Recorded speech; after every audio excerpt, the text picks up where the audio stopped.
السلام عليكم ورحمة الله وبركاته. الحمد لله رب العالمين والصلاة والسلام على أشرف الأنبياء والمرسلين نبينا محمد وعلى آله وصحبه ومن تبعهم بإحسان إلى يوم الدين أما بعد. سبحانك لا علم لنا إلا ما علمتنا إنك أنت العليم الحكيم. اللهم رب اشرح لي صدري ويسر لي أمري واحلل عقدة من لساني يفقهوا قولي. அல்லாஹும்ம ரப்பனா ஜித்னா இல்மன் நாஃபியா. எல்லா புகழும் அகிலங்கள் அனைத்திற்கும் ஏக இறைவனாகிய தூணின்றி வான் படைத்த அல்லாஹ் ரப்புல் ஆலமீன் ஒருவனுக்கே உரித்தானதாகும். அவனது சாந்தியும் சமாதானமும் அவனுடைய இறுதி தூதர் முஹம்மது ரசூலுல்லாஹ் ஸல்லல்லாஹு அலைஹி வஸல்லம் அவர்கள் மீதும், அவர்களை பின்பற்றி வாழ்ந்த சத்திய சஹாபாக்கள், தாபீன்கள், தபா தாபீன்கள், உலமாக்கள், நல்லோர்கள், நாம் நேசிப்பவர்கள், நம்மை நேசிப்பவர்கள் அனைவரின் மீதும் என்றென்றும் நின்றளவட்டுமாக. இந்த உலகத்திலே நபிமார்கள் அனுப்பப்பட்டிருக்கின்றார்கள். அதிலே கடைசியாக இறுதியாக வந்த இறை தூதர் முஹம்மது ரசூலுல்லாஹ் ஸல்லல்லாஹு அலைஹி வஸல்லம் அவர்கள். இந்த உம்மத்துக்காக அனுப்பப்பட்ட கடைசி இறை தூதராக இருக்கக்கூடிய நபி அவர்கள், அவர் ஒரு நபி. அந்த நபியை போல வாழ வேண்டும் அல்லது அந்த நபியை போல வாழ்வதுதான் ஒரு முஸ்லிமுடைய பண்பாக இருக்கும். ஒரு முஸ்லிமுடைய பண்பு என்பது அந்த நபி எப்படி வாழ்ந்தாரோ அந்த வாழ்க்கையை தன்னுடைய வாழ்க்கையில் பிரதிபலிக்கக்கூடிய பண்பு தான் ஒரு முஸ்லிமுடைய பண்பாக இருக்கும். நாங்கள் இன்னைக்கு நிறைய ஹதீஸுகளை பேசுகின்றோம், எழுதுகின்றோம், வாதம் செய்கின்றோம், நிறைய பேசுகிறோம், நிறைய எழுதுகிறோம். பேசுறது பிறரிடத்துல பேசுறதாக இருந்தாலும் சரி, எழுதுறது சோசியல் மீடியா போன்ற ஊடகங்கள்லையோ அல்லது மற்ற இடங்கள்ல எழுதுறதாக இருந்தாலும் சரி, இப்படி நாங்கள் ஹதீஸுகளை நிறைய பேசுகிறோமே தவிர அது எங்களுடைய வாழ்க்கையில லைஃப்ல இருக்குதா அப்படின்னு கேட்டா இல்லை அப்படிங்கிறதான் கசப்பான உண்மை. நிறைய ஹதீஸுகளை பேசுகிறோம், விவாதங்களை செய்கிறோம், சஹீஹா, பஈஃபா, மௌதுவா, ஹசனா, அழகான ஹதீஸா, பலகீனமான ஹதீஸா, இட்டுக்கட்டப்பட்டதா, இப்படி நிறைய பேசுகிறோம், நிறைய விவாதங்கள். ஆனால் எங்களுடைய வாழ்க்கையில் அது பிரதிபலிக்கின்றதா அப்படின்னு கேட்டால் இல்லை அப்படிங்கிறது மிக உண்மையான கசப்பான ஒரு உண்மை. அப்போ எங்களுடைய நாவில் ஹதீஸுகள் இருக்கின்றது, வாழ்வில் ஹதீஸுகள் இல்லை. அப்போ ரசூல் ஸல்லல்லாஹு அலைஹி வஸல்லம் அவர்களுடைய ஹதீஸ்களை நீங்கள் நிறைய எடுத்து பார்த்தீங்க அப்படின்னா நபி அவர்கள் இப்படி சொன்னார்கள் என்று வரக்கூடிய ஹதீஸ்கள் இருக்கு, ஆனால் அது குறைவு. நபி அவர்கள் இதை சொன்னார்கள், இப்படி செய்ய சொன்னார்கள் என்று வரக்கூடிய ஹதீஸ்களை பார்த்தா நிறைய இருக்குன்னு குறைவு. ஆனால் நபி அவர்கள் இப்படி செய்தார்கள், நபி அவர்கள் இப்படி செய்ததை நான் பார்த்தேன், நபி அவர்கள் இப்படி செய்வதை எல்லாம் நான் பார்த்திருக்கின்றேன், என்னுடைய வாழ்க்கையில் நபி அவர்கள் இதையெல்லாம் செய்வார்கள் என்று வரக்கூடிய ஹதீஸ்கள் அதிகம்.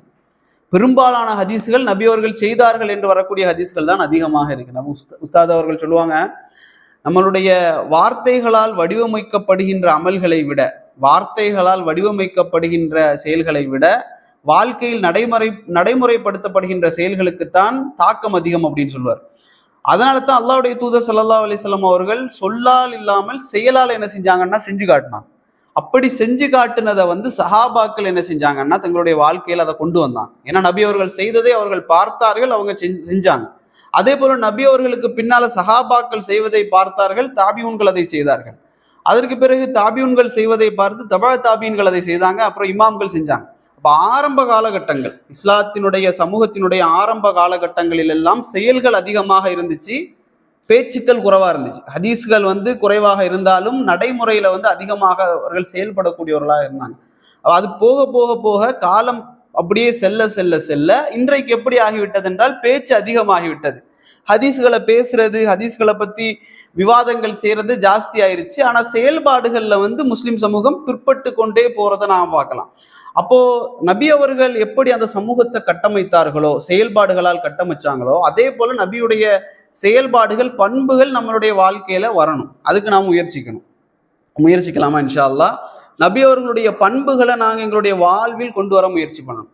ஏன்னா முஸ்லிம் சமூகம் இன்றைக்கு நீங்க பார்த்தீங்க அப்படின்னா ஆரம்ப காலகட்டத்தில் இருந்த இஸ்லாமிய கல்ச்சர், இஸ்லாமிக் கல்ச்சர் என்று சொல்றது அப்படிங்கிறது ரசூல் ஸல்லல்லாஹு அலைஹி வஸல்லம் கல்ச்சர் தான், குர்ஆனுடைய கல்ச்சர், ஹதீஸுடைய கல்ச்சர் தான் முஸ்லிம் சமூகத்தினுடைய ஒரு கலாச்சாரம். அந்த கலாச்சாரம் என்பது ஆரம்ப காலகட்டத்தில் எப்படி இருந்துச்சோ இன்னைக்கு அப்படி இல்லை. அதுல ஒரு சில விஷயங்களை பத்தி தான் எடுத்து சொல்லலாம். இதெல்லாம் முஸ்லிம் சமூகங்கள் மாற்றப்பட வேண்டிய பண்புகள் அப்படிங்கிறது அதான் அந்த வகுப்புடைய தலைப்பு. ஒரு முஸ்லிம் சமூகத்தில் மாற்றப்பட வேண்டிய பண்புகள். இது என்கிட்ட இருக்கலாம், உங்ககிட்ட இருக்கலாம், சமூகத்துல பிறரிடத்துல இருக்கலாம், நம்ம கிட்ட இல்லாம இருந்தாலும். ஆனா நாங்க அதை மாற்றுவதற்கு முயற்சி செய்யும். ரசூல் ஸல்லல்லாஹு அலைஹி வஸல்லம் காலத்துல நபி அவர்கள் வந்து ஒரு குறைஷி தலைவர் இடத்துல பேசிட்டு இருக்காங்க, மிக முக்கியமான ஒரு குறைஷி தலைவர் இடத்துல பேசிட்டு இருக்கிறாங்க. அப்ப அப்துல்லா இப்னு உம்மி மக்தூம் ரதியல்லாஹு அன்ஹு ஒரு சஹாபி வர்றாரு. அவர் வந்து கண்ணு தெரியாதவர், குருடர், அல்லாஹ் அப்படிதான் சொல்றான். அவர் வந்து ஒரு கண்ணு தெரியாத ஒரு சஹாபி ரசூல் ஸல்லல்லாஹு அலைஹி வஸல்லம் இடத்துல வர்றாரு. நபி அவங்க என்ன செய்யறாங்கன்னா, ஒரு முக்கியமான ஒரு மீட்டிங் சொல்லலாம், குறைஷி தலைவர்கள்ல ஒரு தலைவர்கிட்ட நபி அவங்க பேசிட்டு இருக்கிறாங்க. எதை பேசுறாங்க? அவர் இஸ்லாத்தை ஏற்றுக்கொள்ளணும் அப்படின்னு சொல்லி ரசூலுல்லாஹ் மிக முக்கியமா, மிக கவனமா, மிக கூர்மையாக, ஆழமாக பேசிட்டு இருக்கிறாங்க. எந்த அளவுக்குன்னா, நபி அவங்க வந்து அவர்கிட்ட எந்த அளவுக்கு கேட்கறாங்கன்னா, நீங்க நான் சொல்றதை ஏத்துக்கிறீங்களா? அவர் சொல்றாரு, நான் ஏத்துக்கிறேன், கரெக்டா தான் பேசுறீங்க. அந்த அளவுக்கு நெருக்கிட்டாங்க.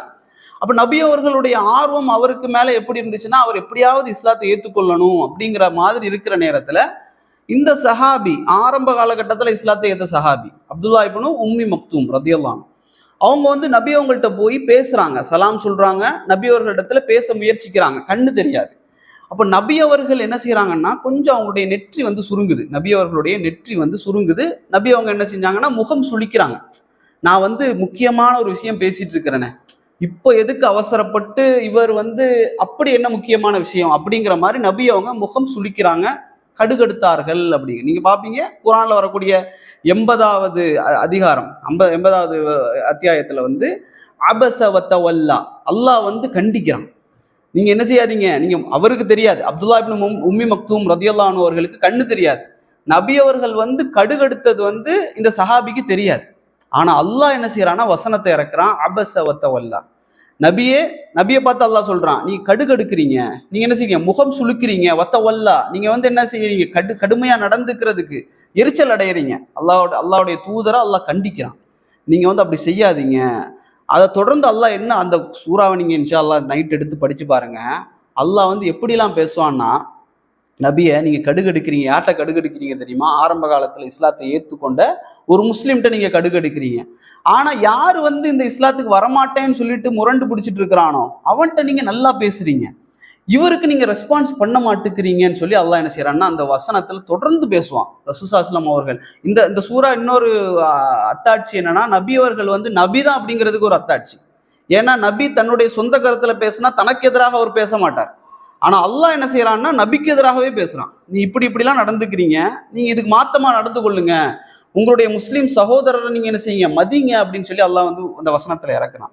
இதுல நபி அவர்களுடைய நோக்கம் என்னவா இருந்துச்சுன்னா, அவர் எப்படியாவது இஸ்லாத்துக்கு வரணுமேங்கிற ஒரு நல்ல நோக்கத்துல தான். ஆனா நாங்க இன்னைக்கு இந்த வசனத்துக்கு எங்களுக்கு எப்படி பொருந்தும் அப்படின்னா, இப்படி பொருந்தாது. நாங்க என்ன செய்யறோம், பணக்காரனாக இருந்தா அவனுக்கு மதிப்பு கொடுக்குறோம். இப்போ ஒரு கூட்டத்துல ஒரு ஆள்கிட்ட நாங்க பேசிக்கிட்டு இருக்கிறோம் அப்படின்னா, எங்களை வந்து ஒரு வசதி இல்லாத ஒரு ஆளு அவர் நம்மள்ட்ட வந்து குறுக்கிடுறாருன்னா அவர்கிட்ட என்ன செய்வோம், கொஞ்சம் சும்மா இருங்களேங்க அப்படிங்க. இதே ஒரு வசதியான ஆளு நம்மள்ட்ட வந்து குறுக்கிடுறாருன்னா என்ன செய்வோம், பாய் சொல்லுங்க, கொஞ்சம் நில்லுங்க, இந்த வாரேன் அப்படின்னு எங்களுடைய பேச்சுகள் மாறுது இல்ல. எதனால மாறுது? அவர் பணம் படைத்தவர் என்பதனால. ஒரு முஸ்லிம் சமூகத்துல இந்த பண்பு இருக்கக்கூடாது. அவர் பணம் வைத்திருக்கிறாரு, நிறைய வசதி பெற்றவராக இருக்கிறாரு, அல்லது பதவியில உயர்ந்தவராக இருக்கிறாரு, அப்படிங்கிறப்போ எங்களுடைய பேச்சுக்கள் மாறுதே. அவர்கிட்ட ஒரு மாதிரி பேசுறோம், பணம் படைக்காத ஏழையானவர்கிட்ட ஒரு மாதிரி பேசுறோம் அப்படின்னா அது என்ன, மிக மோசமான ஒரு குணமாக இஸ்லாம் எங்களுக்கு சொல்லுது. அதே போல பணமாக இருந்தாலும் சரி, பதவியாக இருந்தாலும் சரி, ஒரு முஸ்லிமான மனிதனாக இருந்தா அவனை மதிக்கிறதுக்கு இஸ்லாம் எங்களுக்கு இந்த குர்ஆன் வசனத்தின் மூலம் அல்லாஹ் எங்களுக்கு என்ன செய்யறான்னா உத்தரவிடுறான். அதே போல இதே வசனம் இன்னொரு இடத்துல நீங்க பாத்தீங்கன்னா, தாவா களத்துல நிறைய சில தாவா களங்கள் இருக்கு. என்னன்னா, இஸ்லாத்துக்கு வருவதற்கு தயாராக இருக்கக்கூடிய முஸ்லிம்கள்ட்ட மிக சாந்தமாக பேசுவாங்க, அப்படி பேசுறதே வித்தியாசமா இருக்கும். ஆனா அதே ஒரு முஸ்லீமாக இருக்கக்கூடியவர்கிட்ட பேசுறது வித்தியாசமா இருக்கும், கடிந்து நடப்பாங்க. எல்லா தாவா சென்டர்களும் இல்லை, சில தாவா சென்டர்கள் என்ன செய்வாங்கன்னா, இஸ்லாத்தை ஏற்றுக்கொள்ற மாதிரி இருக்கவங்க, புதிதாக இஸ்லாத்தை ஏற்றுக்கொண்டவங்க நடக்கிறது நல்லது, அல்ஹம்துலில்லாஹ், அதுல குறையில்லை. ஆனா அதுல காட்டக்கூடிய அந்த எளிமையையும் அந்த அன்பையும் அந்த அந்த ஒரு அந்த என்ன சொல்றதுன்னா ஒரு ஸ்வீட்டான ஸ்பீச்சையும் வந்து ஒரு முஸ்லிம் சகோதரன்ட்ட எதிர்பார்க்க முடியாது. அவன்கிட்ட அப்படி நடந்துக்கிறது இல்லை. இது பெரிய ஒரு பிழை. அல்லாஹ் அதைத்தான் அந்த குர்ஆன் வசனத்துல சொல்லித்தாரான். யாரெல்லாம் ஏத்துக்க மாட்டான்னு இருக்குதோ அவங்கள்ட்ட என்ன செய்றீங்க, நீங்க போய் போய் போய் போய் நீங்க பேசுறீங்க. ஆனா ஒரு சகோதரன் முஸ்லீமாக இருக்கிறான், உங்களை ஈமான் கொண்டிருக்கிறான், அல்லாஹ் ஈமான் கொண்டிருக்கிறான் அப்படின்னா அவன்கிட்ட நீங்க என்ன செய்றீங்க, சரியான முறையில் நடந்துக்கிறது இல்லை. நீங்க பாருங்க, பல இந்த ஊடகங்கள் சோசியல் மீடியாக்கள்ல நீங்க பாத்தீங்க அப்படின்னா இப்படித்தான் என்ன சொல்லுவாங்கன்னா, முஸ்லிம் சமூகத்துக்கு மத்தியில அந்த வீடுகளுக்கு மத்தியில் இருக்கக்கூடிய நேரத்துல பெரிய பெரிய சண்டை பிரச்சனை எல்லாம் வருது. இது நாங்க மற்ற சமூகத்துக்கு மத்தியில் இருக்கக்கூடிய நேரத்துல இதெல்லாம் இல்லவே இல்லை. அவங்க எவ்வளவு நல்லா இருக்கிறாங்க, மாஷா அல்லா, இவன் முஸ்லீமா இருக்கான், இப்படி இருக்கிறான் இப்படின்னு ஒரு பேச்சு வந்து நம்ம சமூகத்துக்கு மத்தியில நிறைய இருக்கிறத நீங்க பாப்பீங்க. அப்ப மனதளவுல வந்து ஒருத்தரை புண்படுத்துவதை, ஒரு முஸ்லிம் சகோதரனையோ அல்லது மனிதனையோ, ஒரு சகோதரனை மனதளவில் நீங்கள் புண்படுத்துவதை கூட அல்லாஹ் என்ன செய்யறான், இந்த இடத்துல கண்டிச்சு பேசுறான். அப்ப நாங்க மிக முக்கியமாக கவனிக்க வேண்டும். இந்த வசனத்தை நீங்க இன்ஷா அல்லாஹ் அபஸ வத்தவல்லா அப்படிங்கிற சூரா 80வது அத்தியாயத்தை வந்து வீட்டுல போய் படிச்சு பாருங்க. இன்ஷா அல்லாஹ் அல்லாஹ் வந்து தெளிவாக பேசுவான். ஒரு மனிதருடைய மனது புண்படாமல் நடந்து கொள்வது அப்படிங்கிறத பத்தி அல்லாஹ் மிக முக்கியமாக பேசுவான். அதே போல இன்னைக்கு பாருங்க, மஸ்ஜிதுகளுக்கு போனா, இன்றைக்கு நாங்க பெரும்பாலாக மஸ்ஜிதுகளுக்கு போகக்கூடிய நேரத்துல நீங்க ஊர்ல இருக்கிற மஸ்ஜிது அல்ல இங்க இருக்கிற மஸ்ஜிதுகள்ல நிறைய மஸ்ஜிதுகள் அல்ஹம்துலில்லாஹ் சிறப்பா இருக்கு. ஆனா 95% மேல மஸ்ஜிதுகள்ல நீங்க பாத்தீங்கன்னா செருப்புக்குன்னு சொல்லி ஒரு செல்ஃப் இருக்கும். செருப்புக்குன்னு சொல்லி ஒரு செல்ஃப் அடிச்சு வச்சிருப்பாங்க. அதுல ஒரு 100 செருப்பு வைக்கலாம். அதுல எத்தனை செருப்பு இருக்குன்னு போய் பாத்தீங்கன்னா ஒரு செருப்பு கூட இருக்காது. ஏன்னா யாராவது ஒரு ஆள் செருப்பு வச்சிருப்பார தவிர மீதி 99 என்ன செய்யும், ஃப்ரீயா இருக்கும். எல்லா செருப்புகளையும் நாங்க என்ன செய்வோம்னா கீழே போடுவோம், அல்லது பள்ளிவாசலுக்கு போகக்கூடிய அந்த நடைபாதையில போட்டுட்டு போவோம். இது மிக மோசமான குணம், முஸ்லிம்கள்ட்ட இருக்கக்கூடாத ஒரு குணம். அல்லாஹ் ரப்புல் ஆலமீன் குர்ஆன்ல சொல்றான், யா பனி ஆதம ஹுது ஜீனத்தக்கும் இந்த குல்லி மஸ்ஜித். நீங்க எந்த பள்ளிவாசல்களுக்கு போனாலும், எல்லா பள்ளிவாசல்களுக்கு நீங்க போனாலும் சரி, உங்களை ஜீனத்தாக ஆக்கி கொண்டு போங்க, அலங்கரித்து கொண்டு போகுங்கள் என்று அல்லாஹ் சொல்லுவான். அலங்கரிப்பு என்பது வெறுமனே ஆடையில் அல்ல. அலங்கரிப்புகள் என்பது வெறுமனே நாங்க போடுற அத்தர்கள்ல மட்டும் அல்ல. எங்களை அழகாக சுத்தம் பண்ணிட்டு போறதும் அல்ல. எங்களுடைய நடை, உடை, பாவனை, எங்களுடைய செயல்பாடுகள், எங்களுடைய பண்புகள், இது எல்லாமே ஜீனத்தாக இருக்கணும். எங்களுடைய செயல்பாடுகள்ல ஒரு சீர் இருக்கணும், சீரான ஒரு பண்பு இருக்கணும். அப்படி இருக்கக்கூடிய நேரத்துல அது ஜீனத். எங்களுடைய பண்புகள்ல, எங்களுடைய செயல்பாடுகள்ல சீனத் இல்லை. ஆனா எங்களுடைய ஆடைகள், நாங்க அணியக்கூடிய அத்தர்கள், நாங்க போடக்கூடிய செருப்பு, வாட்சுகள்ல மட்டும் ஜீனத்து இருக்கு அப்படின்னு சொன்னா அதுல எந்த பிரயோஜனமும் கிடையாது. அல்லாஹ் ரப்புல் ஆலமீன் தெளிவாக சொல்றா, எந்த பள்ளிவாசலாக இருந்தாலும் நீங்க ஜீனத்தாக போகணும். நீங்க போடக்கூடிய அந்த செருப்பு, வழியில போடக்கூடிய செருப்பை ஒதுக்கி போடுறது கூட பிரச்சனை இல்லையே. கதவுக்கு நேரம் போட்டுட்டு போறோமே, அவசரம் என்ன அவசரம்? பள்ளிக்கு நான் வந்து லேட்டா போயிட்டேன், அதனால எனக்கு சீக்கிரமா போய் தொழுகணுங்கிற அவசரம். நீங்க ஒதுக்கி போடாம நடுவுல போடக்கூடிய செருப்புனால ஒருத்தர் தடுமாறலாம், அல்லது ஒருத்தர் கீழே விழலாம். வயசானவர் ஒருத்தர் கீழே விழலாம். அப்படி விழுந்தாருன்னு வைங்களேன், அல்லாஹ் மறுமையிலாம் அல்ல, அல்லாஹ் இடத்துல நாங்க பதில் சொல்றோம். அவர் விழுந்ததற்காக நாங்க என்ன செய்யணும், பதில் சொல்லி ஆக வேண்டும். ஒரு முஸ்லிம் யாருன்னு ரசூலுல்லாஹ் சொல்றாங்க, ஒரு முஸ்லிம் யார் என்று சொன்னால் அவனுடைய நாவினாலும் அவனுடைய கரத்தினாலும் எந்த ஒரு சக முஸ்லிம் பாதுகாப்பாக இருக்கின்றானோ அவன் தான் யார், முஸ்லிம். நாங்க என்ன செய்யறோம், இன்றைக்கு அந்த முஸ்லிமை பாதுகாக்கின்றோமா அல்லது ஆபத்துல தள்ளுறோமா அப்படின்னா ஆபத்துல தள்ளுகின்றோம். அப்போ இன்னொரு முஸ்லிமுக்கு நாங்க என்ன செய்யக்கூடாது, கஷ்டத்தை கொடுப்பதற்கு நாங்க என்ன செய்யக்கூடாது, அதுக்கு ஆபத்தை ஏற்படுத்துவதற்கு நாங்க எப்பவுமே முயற்சி பண்ணவே கூடாது. ஒரு ஹதீஸ்ல ரசூலுல்லாஹி ஸல்லல்லாஹு அலைஹி வஸல்லம் சொல்றாங்க, புகாரி முஸ்லிம்ல வரக்கூடிய செய்தி, இமாதத்துல் அதா அனி தரீகி சதகா. ரசூலுல்லாஹ் சொல்றாங்க, பாதையில கிடக்கக்கூடிய தொந்தரவுகளை அகற்றுவது சதகா, தர்மம்னு சொல்றாங்க. இன்றைக்கு நாங்க தர்மத்தை இன்னொரு ஆள் செய்யறதுக்கு கொடுக்குறோம். நாங்க தொல்லையை போடுவோம், அதை இன்னொருத்தர் எடுத்து ஒதுக்கி போடுவார், அவருக்கு அது சதக்கா. இதுல என்ன தாராள மனம், முஸ்லிம்களுக்கு நிறைய தாராள மனம் இருக்கு கெட்ட விஷயத்துல. அப்ப இன்றைக்கு நாங்க என்ன செய்யறோம்னா அந்த விஷயத்தை நாங்க செய்யக்கூடாது, நாங்க சதக்கா செய்யணும். தொல்லைக்கு தரக்கூடிய பொருட்களை பாதையில இருந்து அகற்றணும். அது பள்ளிவாசலுக்கு கதவுக்கு முன்னால போடப்பட்ட செருப்பாக இருந்தாலும் அதை ஒதுக்கி போடுறது ஒரு சதக்கா தான். நாங்க அந்த சதக்காவை செய்யாம பள்ளிவாசலுக்கு கதவுக்கு முன்பாகவே எங்களுடைய செருப்புகளை போட்டு போறது மிகப்பெரிய ஒரு அநியாயம், மிகப்பெரிய ஒரு அநியாயம். அதை நாங்க செய்யவே கூடாது. இது செருப்புக்கு மட்டுமல்ல, வண்டிகளுக்கும் தான். அவசரம்னு சொல்லி என்ன செய்வோம் அப்படின்னா, கண்ட இடத்துல பார்க்கிங் பண்ணிட்டு அல்லது டிராஃபிக் வரக்கூடிய இடத்துல பார்க்கிங் பண்ணிட்டு நாங்க போயிடுவோம். என்ன காரணம், அங்க இக்காமத் சொல்லப்பட்டு விட்டது, நான் தொழுகையில போய் சேரணும், ஒரு ரக்காத்து மிஸ் ஆயிரும், 2 ரக்காத்து மிஸ் ஆயிரும், அதனால நான் வந்து எங்கேயாவது பார்க்கிங் பண்ணிட்டு போயிடுவேன். இப்படிங்கிற ஒரு பண்பாடு எங்கள்கிட்ட இருக்கு. சுப்ஹானல்லாஹ். நாங்க சரியாக பார்க்கிங் பண்ணிட்டு போனா நாம விடப்படக்கூடிய அந்த தொழுகைகள் 1 ரக்காத் 2 ரக்காத் எங்களுக்கு கிடைப்பதை விட சரியாக பார்க்கிங்கை பண்ணிட்டு போய் நாங்க தொழுறோமே, தனியா தொழுதாலும் பிரச்சனை இல்லை, அதுதான் சிறந்தது. ஜமாத்தோடு 1 ரக்காத்து கிடைப்பதை விட தனியா பார்க்கிங்க அழகா பண்ணிக்கிட்டு தனியா தொழுகிறது மிக சிறப்பு. அதைத்தான் அல்லாஹ் விரும்புவோம், அதைத்தான் இஸ்லாம் விரும்புது, அதான் ரசூலுல்லாஹி ஸல்லல்லாஹு அலைஹி வஸல்லம் விரும்புனாங்க. மற்றபடி மற்றவருக்கு தொல்லையை ஏற்படுத்திக்கிட்டு மற்றவங்களை கஷ்டத்துல ஆழ்த்திக்கிட்டு நாங்க தொழக்கூடிய தொழுகையில இந்த எந்த பலனும் அல்லாவுக்கு இல்லை. அல்லாவுக்கு அந்த தொழுகை தேவை கிடையாது. எங்களுக்கு தான் தொழுகை தேவை. நாங்க ஒரு சக முஸ்லீமோடு எப்படி நடந்து கொள்றோம் அப்படிங்கிறதா முக்கியம். நாங்க இன்னைக்கு தொலை போகக்கூடிய நேரத்துல கூட ஒருத்தர் உதவி செஞ்சு கேட்டு வர்றாருன்னு வைங்களேன், உதவி கேட்டு வருவார். தொழுகை அவசரமா போயிட்டு இருக்கோம், உதவி கேட்டு வந்தா கள்ளி வள்ளி தொழுகை போயிட்டு இருக்கேன் அவசரத்துல அப்படின்பாரு. அவருக்கு உதவுவதுதான் முதல்ல இஸ்லாம் எங்களுக்கு வலியுறுத்துது. அவருக்கு ஏதாவது உதவியா, அவசரமாக உதவியா, அவருக்கு உதவிட்டு நீ போறதுதான் இஸ்லாம் விரும்புதே தவிர நாங்க இறைவனை முற்படுத்திட்டு மனிதர்களை பிற்படுத்துறதை இஸ்லாம் ஒரு காலம் விரும்பாது. அப்ப நாங்க இதை சரியாக நாங்க செய்யணும். ஏன்னா ஈமான்ல ரசூலுல்லாஹ் சொல்றாங்க, ஈமானுக்கு 60க்கும் மேற்பட்ட கிளைகள் இருக்கு. ஈமானுக்கு 60க்கும் மேற்பட்ட கிளைகள் உண்டு. அதுல மிக மேலானது எதுன்னு ரசூலுல்லாஹ் சொல்றாங்கன்னா கலீமா, லா இலாஹ இல்லல்லாஹ் என்ற கலீமா தான் ஈமானுடைய கிளைகள்ல மேலான கிளை. அதுல கீழான கிளை என்ன தெரியுமா? கடைசி கிளை தொந்தரவு தரக்கூடிய பொருட்களை பாதையிலிருந்து அகற்றுறது. ஈமானுடைய தரத்துல லாஸ்ட் தரம். அதாவது ரசூலுல்லாஹ் என்ன சொல்றாங்கன்னா, மிக குறைந்த தரம் ஈமான் கொஞ்சமாவது இருக்கு அப்படின்னு ஒருத்தர் இருப்பாரு, அவருடைய தரம் தான் என்னன்னா பாதையில இருக்கக்கூடிய தொல்லையை அகற்றுவார். இன்றைக்கு நாங்க பாதையில தொல்லையை கொடுக்குறோம் அப்படின்னா எங்களுடைய ஈமான் எந்த அளவுல இருக்கு அப்படிங்கிறத நாம ஒவ்வொருத்தரும் என்ன செய்யணும் நினைச்சு பார்க்கணும். அதுல நாங்க மிக கவனமாக இருக்கணும். பாதையில ஒரு தொல்லை கிடக்குதுன்னா அதை அகற்றுறது ரொம்ப முக்கியம். குப்பை போடுறது, முஸ்லிம்கள் குப்பை போடுறது கூட டஸ்ட்பின் பக்கத்துல இருக்கு, ஒரு 2 அடி எடுத்து வச்சா போடலாம் என்றாலும் கூட நாங்க கீழே தான் போடுவோம், அதுல போட மாட்டோம். என்ன பிரச்சனை? அது அங்க வரைக்கும் போகணுமா? ஒரு மடி, ஒரு கையில ஒரு குப்பை வந்துருச்சுன்னா அதை நாங்க அப்படியே பத்திரப்படுத்தி வைக்கிறதுக்கு அது நஃப்ஸோட போராடுற போராட்டம். எப்படியாவது அதை கீழே போடணும்னு மனசு ஏங்குதே, அதுல நாங்க நஃப்ஸோட ஜிஹாது பண்ணி எங்களால அதை ஜெயிக்க முடியல, தோத்து போயிடுறோம். அதை குப்பையில போடுறது தான் சுன்னா. ஈவன் துப்புறது கூட, தரையில துப்புறத கூட நாங்க மூடணும், அதுதான் சுன்னா. நீங்க ஒரு வந்துருச்சு அப்படின்னு சொன்னா கூட, அவசரமாக எங்களுக்கு சளி வந்துருச்சு, எங்களுக்கு துப்பித்தான் ஆகணும் இருந்தா கூட ஒரு மண்ணுள்ள ஏரியாவா பார்த்து துப்புறது, அதை மூடி விடுவது தான் என்ன சுன்னா. அதை அப்படியே திறந்து விட்டுட்டு போயிடக்கூடாது.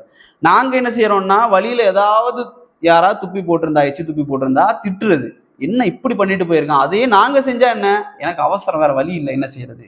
அப்ப இந்த மாதிரி ஒரு வேலையை என்ன செய்யக்கூடாதுன்னா ஒரு முஸ்லிம் சமூகம் செய்யக்கூடாது. ஏன்னா மற்ற சமூகம் என்ன வேணா செஞ்சுட்டு போட்டோம், அவங்களுக்கு ஒரு சரியான ஒரு வழிகாட்டுதல் இல்லை, வாழ்க்கை வழிகாட்டுதல் அப்படிங்கிறது இல்லையே. ஆனா முஸ்லிம் சமூகத்துல வாழ்க்கை வழிகாட்டுதல் இருக்கு. ரசூலுல்லாஹி ஸல்லல்லாஹு அலைஹி வஸல்லம் அவர்கள் எப்படியெல்லாம் வாழணும்னு கற்றுத்தந்தாங்க. அப்ப அந்த வழிகாட்டல் இருக்கக்கூடிய சமூகம் இப்படி செய்யறது ரொம்ப மோசம். அதே போல கழிப்பறை நீங்க பாத்தீங்கன்னா, உங்க வீட்டுல இருக்கிற கழிப்பறை மாஷா அல்லாஹ் அழகா இருக்கும். இதே நாங்க சஃபர்ல போறோம், டிராவல்ல போகக்கூடிய நேரத்துல ஒரு வாஷ்ரூம்ல இறங்க முடியாது. ஒருத்தர் போயிட்டு வருவாரு, அடுத்தவர் அங்க போக முடியாது. எப்படி இருக்கும்னா, ஒருத்தர் போயிட்டு வர்றது எப்படி இருக்கும்னா, அவர் போயிட்டு வந்ததுக்கு அப்புறம் உலகம் அழிஞ்சிருச்சு, இனி இந்த பாத்ரூமை யாருமே யூஸ் பண்ண மாட்டாங்கிற அளவுக்கு அவர் வச்சுட்டு வருவார். லா இலாஹ இல்லல்லாஹ். இப்போ ரசூல் அல்லாஹ் குர்ஆன்ல என்ன சொல்றான், ஃபீஹி ரிஜாலுன், கொஞ்சம் மனுஷங்க இருக்கிறாங்க, ஆண்கள்னு சொல்றான், ரிஜால் ஃபீஹி ரிஜாலுன், சில ஆண்கள் இருக்கிறாங்க அல்லது மனிதர்கள் இருக்கிறாங்க, யுஹிப்பூன யததஹரூன், அவங்க சுத்தமாக இருப்பதை விரும்புகிறார்கள். அல்லாஹ் தொடர்ந்து சொல்லுவான், வல்லாஹு யுஹிப்புல் முத்தஹிரீன், அல்லாஹ் சுத்தமானவர்களை விரும்புகிறான். அல்லாஹ் சுத்தமானவர்களையும் விரும்புவான், சுத்தமாக வைத்திருப்பவர்களையும் அல்லாஹ் என்ன செய்யறான்னா விரும்புறான். இன்னொரு வசனம் பாருங்க, சூரத்துல் பக்கரா 222 222 222 அல்லாஹ் சொல்லுவான், இன்னல்லாஹ யுஹிப்புத் தவ்வாபீன வ யுஹிப்புல் முத்ததஹிரீன், அல்லாஹ் தௌபா செய்யக்கூடியவர்களை விரும்புகிறான் அப்படிங்கிறத சொல்லிட்டு, இது எதோட சம்பந்தப்பட்டதுன்னா ஆன்மீகத்தோட. தௌபா செய்யறது அப்படிங்கிறது இபாதாவோட சம்பந்தப்பட்டது.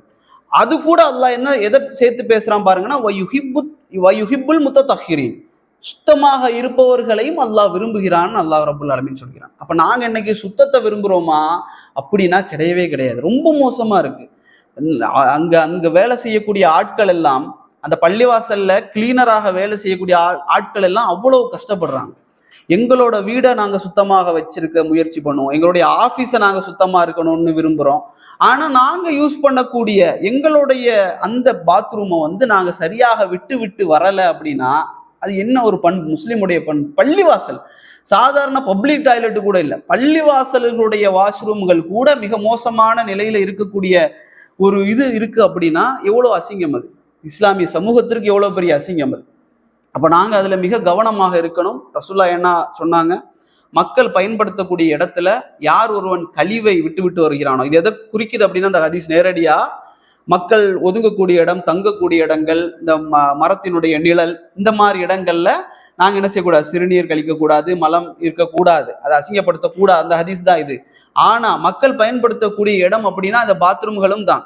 எங்களுடைய வீடுகளை நாங்க எப்படி வச்சிருக்கிறோமோ அதே போல அந்த பாத்ரூம்களையும் நாங்க வைக்கிறதுக்கு முயற்சி பண்ணணும். முடிந்தால், எங்களால முடிஞ்சா, இதுக்கு முன்னால போனவர் சரியா விட்டு விட்டு வரலையா, அதை கொஞ்சம் சுத்தம் பண்றதுல அல்லாஹ் ரப்புல் ஆலமீன் அவ்வளவு பெரிய நன்மை வச்சிருப்பான். எங்களால முடிந்தால் அதை சுத்தம் செய்யறதுல நன்மை இருக்குது முஸ்லீம் சமூகத்திற்கு. அதை நாங்க என்ன செய்யணும், அதை நாங்க கடைபிடிக்கணும். ஏன்னா இதெல்லாம் எங்க இருந்து ஆரம்பம் அப்படின்னு சொன்னா சிவிக் சென்ஸ்ன்னு தான் சொல்லுவாங்க. இதை பப்ளிக் சிவிக் சென்ஸ் அப்படின்னு சொல்லுவாங்க. இந்தியாவில் ரொம்ப குறைவு அது. அது ஜப்பான்ல நீங்க பாத்தீங்கன்னா, ஜப்பான்ல வந்து மாஷா அல்லாஹ் அந்த ஊரை வந்து அவ்வளோ அழகா வச்சிருக்கிறான். காரணம் என்னன்னா, ஒவ்வொருத்தனும் அதை வந்து என்னோட ஊர் அப்படின்னு நினைக்கிறான். இன்னைக்கு நாம எப்படி நினைக்கிறோம், நான் போவேன் அடுத்தவன் எவனா யூஸ் அப்படி. ஆனா அங்க அப்படி இல்லை, சின்ன வயசுல இருந்தே வளர்க்குறாங்க. அங்க ஒரு ஸ்கூல்ல ஒரு எக்ஸ்ட்ராவா, நம்ம ஊர்ல இங்கிலீஷு மேத்ஸ் இந்த மாதிரி இருக்கிற மாதிரி அவங்களுக்கு ஒரு சப்ஜெக்ட் இருக்கு, ஓசோஜி அப்படின்னு. அந்த வகுப்புகள்ல டெய்லி வந்து ஓசோஜி அப்படிங்கிற ஒரு சப்ஜெக்ட் இருக்கு ஜப்பான்ல. இது அந்த ஸ்கூல்ல எல்லா ஸ்கூல்லையும் வச்சிருக்கிறாங்க. அதுல என்ன செய்வாங்க அப்படின்னா, அந்த பீரியட் முழுக்க குழந்தைகளை வந்து அந்த பாத்ரூம்களை கிளீன் பண்ண வைப்பாங்க, சாப்பாடு தட்டைகளை கிளீன் பண்ண வைப்பாங்க, கிளாஸ் ரூம்கள்ல இருக்கக்கூடிய குப்பைகளை எடுத்து கிளீன் பண்ண வைப்பாங்க. இது அந்த பிள்ளைங்களுக்கு என்ன செய்யுதுன்னா, சின்ன வயசுல இருந்தே அதை பழக்கி அந்த ஊரை, அந்த நாட்டை அவங்க சுத்தமாக வைக்கிறதுக்கு பழக்குது.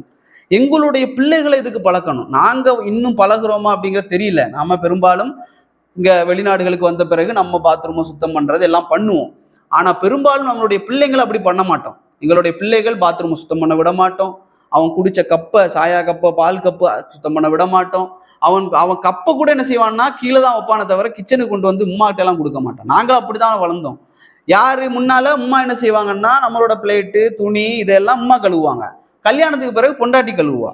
இதை தவிர நாங்க எதையுமே டச் பண்ண மாட்டோம். வெளிநாட்டுக்கு வந்து தனியா இருந்தாலே தவிர நாங்க என்ன செய்ய மாட்டோம், அதை தொடவே மாட்டோம். இதுதான் எங்களுடைய பழக்கம். இப்படி பழகக்கூடாது. ரசூலுல்லாஹி ஸல்லல்லாஹு அலைஹி வஸல்லம் அவர்கள் தன்னுடைய வீட்டுல தன்னுடைய வேலையை அவர் தான் செய்வார். எல்லா வேலையும் அவர் செய்வாருங்கிற மாதிரிலாம் சொல்லுவாங்க. அப்படி இல்லை. சமையல் எல்லாமே அவர் தான் செய்வார், அப்படி இல்லை. அவருடைய வேலையை அவர் செய்வார். அவருடைய செருப்பு பிஞ்சிருச்சுன்னா அந்த செருப்பு அவர் தைப்பார். ரசூல் ஸல்லல்லாஹு அலைஹி வஸல்லம் அவர்கள் தன்னுடைய வேலை தான் செய்யக்கூடியவர்களாக இருந்தார்கள். அப்ப எங்களுடைய வேலையை குறைஞ்சபட்சம் நாங்க என்ன செய்யணும், வாரத்துல ஒரு நாளாவது பிள்ளைகள் நாங்க என்ன செய்யணும், நம்முடைய வீட்டுடைய பாத்ரூமை கழுவ முயற்சி பண்ணணும். நம்மளுடைய பிளேட்டுகள், கப்புகள், குடிச்ச கப்புகளை நாங்க வாஷ் பண்றதுக்கு முயற்சி பண்ணணும். இப்படி நாங்க ஃபேமிலியோட பண்ணக்கூடிய நேரத்தில் எங்களுடைய குழந்தைகள் நல்ல பிள்ளைகளா வளரும். அடுத்த ஜெனரேஷனாவது என்ன செய்யும், நல்ல ஒரு முஸ்லிம் சமூகம், கட்டமைக்கப்பட்ட முஸ்லிம் சமூகமாக அது என்ன செய்யும் அப்படின்னு சொன்னா வளரும். மூன்றாவதாக, மஸ்ஜிதுகளில் நாங்கள் சலாத்துக்காக, தொழுகைக்காக போகக்கூடிய நேரத்தில் முன் வரிசைக்கு போகிறதில்ல. இது ஒரு பெரிய பிரச்சனை, நம்ம சமூகத்தில் இருக்கக்கூடிய மிகப்பெரிய பிரச்சனை. முன் வரிசைக்கு போகிறது கிடையாது. அங்கே வந்து முன் வரிசையில் இடம் இருக்கும், தொழுகைக்காக இக்காமத் சொல்லப்பட்டு ஃபர்ஸ்ட் சஃப்ல ஒரு இடம் இருந்தால் கூட அந்த இடத்துல 2வது சஃப்ல நாங்கள் இருக்கிறோம் அப்படின்னா அங்கே போகிறதுக்கு மடிப்போம். அது என்ன வெக்கம் அப்படிங்கிறது தெரியல. திருமணத்துக்கெல்லாம் வெக்கப்பட மாட்டார். திருமணத்துக்கு ஊருக்கு முன்னால, எல்லாருக்கும் முன்னால மேடைக்கு மேல நிக்கிறத இவர் வைக்கப்பட மாட்டார். ஆனா முதல் சஃப்ல போய் நிக்கிறதுக்கு இடம் இருக்கு அப்படின்னா பக்கத்துல பாக்குறது, நீங்க போறீங்களா, தாராளம். இதுலயும் தாராளம். முஸ்லிம்களுடைய சமூகத்துல எதெல்லாம் முந்தணுமோ அதுலலாம் முந்துறது கிடையாது. எதுக்கெல்லாம் தாராளமோ, சதக்கா செய்யறதுல, ஜக்காத்து கொடுக்கறதுல, இதுல தாராளத்தன்மை வேணும். இதுல எல்லாம் தாராளத்தன்மை கிடையாது. எதுல தாராளத்தன்மை, நீங்க போங்க பாய் ஃபர்ஸ்ட் சஃப்க்கு, இவர் தாராளத்தன்மையா. ரசூலுல்லாஹ் என்ன சொன்னாங்க, அதான் சொல்றோமே, அதான் சொல்லக்கூடிய நன்மையை ஒருத்தர் அறிந்து கொண்டால், அதான் சொல்லக்கூடிய நன்மையையும் முதல் சஃபில் தொழக்கூடிய நன்மையையும் ஒருவர் அறிந்து கொண்டால் சீட்டு குலுக்கி போட்டாவது அதை அடைந்து கொள்ள முயற்சிப்பார்கள் முஸ்லிம்கள். எப்படி சீட்டு குலுக்கி போட்டு 2 பேர் போறாங்க, 2 பேருக்கு சண்டை, இந்த இடத்துல நான் தான் நிற்பேன், நான் தான் வந்தேன், சண்டை போடுறாங்க. இது என்னைக்கா நம்ம பார்த்துருக்கோமா இப்படி சண்டை போட்டு? சண்டை போடுவாங்களாம். ரசூலுல்லாஹ் சொல்றாங்க நன்மையை, ரசூலுல்லாஹ்க்கு தெரியும் அந்த நன்மை. சஹாபாக்கள் அப்படி சண்டை போட்டாங்க. நாங்க என்ன செய்வோமா, சண்டை போடுவோமா, சண்டை போட்டு கடைசியில் என்ன, நீ நிக்கிறியா நான் நிக்கிறியா பார்ப்போம், சீட்டு குலுக்கி போட்டு அதுல யாருடைய பேர் வருதோ அவர் போய் நிக்கிறது மாதிரி ரசூலுல்லாஹ் சொல்றாங்க. அதான் சொல்ற நன்மையையும் முதல் சஃப்ல நிக்கிறோடைய நன்மையும் அறிந்து கொண்டால் நீங்கள் சீட்டு குலுக்கி போட்டாவது அதை அடைவீர்கள் சொல்லி ரசூலுல்லாஹி ஸல்லல்லாஹு அலைஹி வஸல்லம் அவர்கள் சொன்னார்கள். ஆனா இன்னைக்கு சஃப்புக்கு நாங்க என்ன செய்யறது இல்லை அப்படின்னா, முந்துறது இல்லை. ஏன்னா ரசூல்லா சஹி முஸ்லீம்ல வரக்கூடிய ஹதீஸ்ல சொல்றாங்க, ஹைரு சுஃபூஃபிர் ரிஜாலு அவ்வலுஹா. ஹைரான சஃப் எது தெரியுமா? ஆண்களுக்கு, ஆண்களுக்கு மிக ஏற்றமான ஹைரான நலவு தரக்கூடிய சஃப் எது அப்படின்னு சொன்னா அவ்வலுஹா, முதல் சஃப். ஷர்ருஹா ஆஹிருஹா, கடைசி சஃப் என்பது ஷர்ன்னு சொல்றாங்க ரசூல்லா. கெட்ட சஃப் ஆண்களுக்கு எதுனா கடைசி சஃப். இன்னைக்கு நாங்க அதை தான் தேர்வு செய்யறோம், முன்னால எல்லாரையும் போக விட்டுட்டு பின்னால நிக்கிறது. அது முதல் சஃப்ல என்ன ஹைரோ அது குறைஞ்சு குறைஞ்சு குறைஞ்சு குறைஞ்சி கடைசி சஃப்ல ஷர்ராகவே அது இருக்கும். ஷர்ருடைய பகுதி கடைசியில இருக்கும். ஆண்களுக்கு அதுதான். பெண்களுக்கு ரசூல்லா சொன்னாங்க ஹைரு சுஃபூஃபின் நிசா, பெண்களுக்கு ஹைரான சஃப் எதுன்னு சொன்னா ஆஹிருஹா, அது பின்னால. அவர்களுக்கு ஷர்ரான சஃப் எதுனா அவ்வலுஹா. பெண்களுக்கு தான் ஷர்ரான சஃப் முதல் சஃப். ஏன்னா இன்னைக்கு இல்ல, அன்றைக்கு ரசூல் ஸல்லல்லாஹு அலைஹி வஸல்லம் அவர்கள் தொழுவாங்க, அவருக்கு பின்னால சஹாபாக்கள் ஆண்கள் தொழுவாங்க, அதுக்கு பின்னால பெண்கள் தொழுவாங்க. இந்த சஃப்ல ஆண்கள் என்ன செய்யக்கூடாது, பெண்களுக்கு பக்கத்துல நிக்கிறதுக்கு என்ன செய்யக்கூடாது, விரும்பக்கூடாது. பெண்களும் ஆண்களுக்கு பக்கத்துல முதல் சஃப்ல நிக்கிறதுக்கு ஆசைப்பட மாட்டாங்க. அதுல ஷர்ரு பின்னால.